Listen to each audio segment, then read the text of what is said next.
Hello नमस्ते and hello everyone. म चाहिँ छु अहिले पोखराको 0 किलोमिटरमा। म चाहिँ यहाँ किन छु त भन्दा नाइट बसको वेटिङमा छु अनि हाम्रो बस पनि ठ्याक्कै आइहाल्यो होइन। हामी चाहिँ लोटस एडभेन्चरबाट ट्राभल गर्न लागेको, म र मेरो साथी रविना। सो हामीले चाहिँ 2x1 वाला सोफा सिटर बस बुक गरिसकेको थियौँ अनि बुक गरेर पनि चढ्यौँ अनि चढेको एकैछिनमा उहाँहरूले चाहिँ हामीलाई स्न्याक्स र जुस पनि प्रोभाइड गर्नुभयो अनि साथसाथमै त्यहाँ चाहिँ वाइफाई, चार्जिङ पोर्ट अनि कोजी ब्ल्याङ्केट पनि एभाइलेबल हुँदो रहेछ।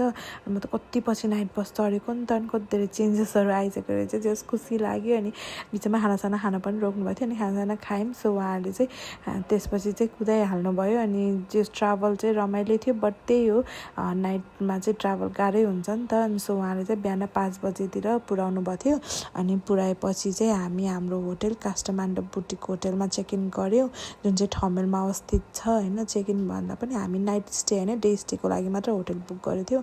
अनि त्यहाँ पुग्न साथै हामी चाहिँ 1-1.5 घन्टा रेस्ट गऱ्यौँ अनि रेस्ट गरेपछि ब्रेकफास्ट खानातिर लाग्यौँ। ब्रेकफास्ट चाहिँ यस्तो मिठो थियो गाइज होइन। यो चाहिँ मेरो सबै नाटकै हो होइन, बट लिटरली गाइज मेरो साथी रविना चाहिँ कन्फ्युजै भयो थियो कि के खाम भनेर। यति धेरै भेराइटिज अफ फुड्सहरू थियो होइन। अनि त्यहाँको इन्भाइरोमेन्ट यस्तो रमाइलो थियो, रातभरिको त्यो हाम्रो थकानहरू हुन्छ नि त्यसलाई चाहिँ त्यहाँको भाइब्सले चाहिँ एकदम क्लियर आउट गर्थ्यो। हामीले यस्तो लाभिस ब्रेकफास्ट गऱ्यौँ होइन। अनि दुईजनाले नै यति भेराइटिज अफ फुड्सहरू थियो अनि क्याम भइरहेको थियो, तर जे होस् लियो। अनि thank you Kathmandu boutique hotel यति राम्रो हस्पिटालिटीको लागि। अनि रुममा गएर फेरि कपडा चेन्ज गरेर यो फिट चेकवाला नाटकवाला भिडियो चाहिँ गरियो होइन आफ्नो फोनमा। अनि त्यसपछि चाहिँ हामी लाग्यौँ हाम्रो मेन गोलतिर।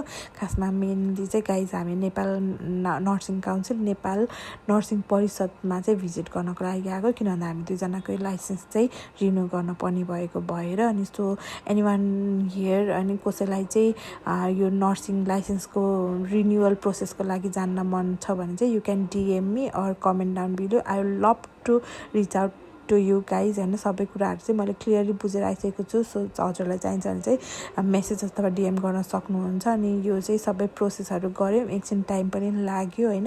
अनि त्यस भ्याएपछि चाहिँ हामीले इनड्राइभ बुक गऱ्यौँ अनि इनड्राइभ बुक गरेपछि चाहिँ हामी चाहिँ लाग्यो दरमाकतिर। अनि त्यहाँको काठमाडौँमा त गाइज यति गर्मी, पोखरा मात्र गर्मी होला भनेको त काठमाडौँमा एकदम गर्मी भइरहेछ कि। अनि हामी चाहिँ पुग्यो दरमाक द पार्कमा, किन भन्दाखेरि चाहिँ हजुरहरूलाई कसैलाई थाहा पनि होला होइन, किन भन्दा त्यहाँ चाहिँ हाम्रो एक्ट्रेस प्रियङ्का म्यामले चाहिँ लभ फेस ब्युटी उहाँको टिमसँग चाहिँ लभ फेस ब्युटी भन्नेवाला न्यू भेन्चर खोल्नु भएको थियो। सो वाइ नट हामी त्यहाँ गएपछि अब पोखराको मान्छे काठमाडौँ गएपछि त होइन चेक गरौँ न त, चेकआउट गरौँ न त भनेर गएको। त्यहाँको चाहिँ जे हो सामानहरू मलाई एफोर्डेबल लाग्यो अनि हामीलाई चाहिँ डे टु डे युजमा चाहिँ काम लाउने आइटमहरू एफोर्डेबल प्राइसमा रहेछ। अनि हामी दुईजना चाहिँ सपिङ गऱ्यौँ हामीलाई चाहिने आइटमहरू। अनि त्यसपछि चाहिँ हामीले लन्च गरेको थिएन नि त। सो हामी चाहिँ त्यहीँ दरमाङमा अवस्थित हिमालयन जाबामा गइयो अनि दुईजनाले नै लाइन यस्तो गर्मी भएको थियो होइन। सो हामीले चियर्स गरेर हाम्रो चिसो ड्रिङ्क्स लियौँ अनि हामी चाहिँ नारायण हिटी दरबार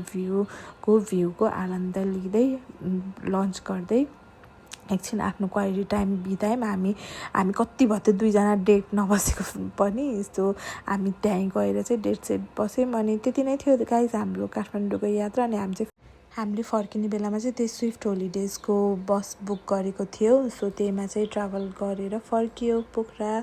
thank you for watching guys, love.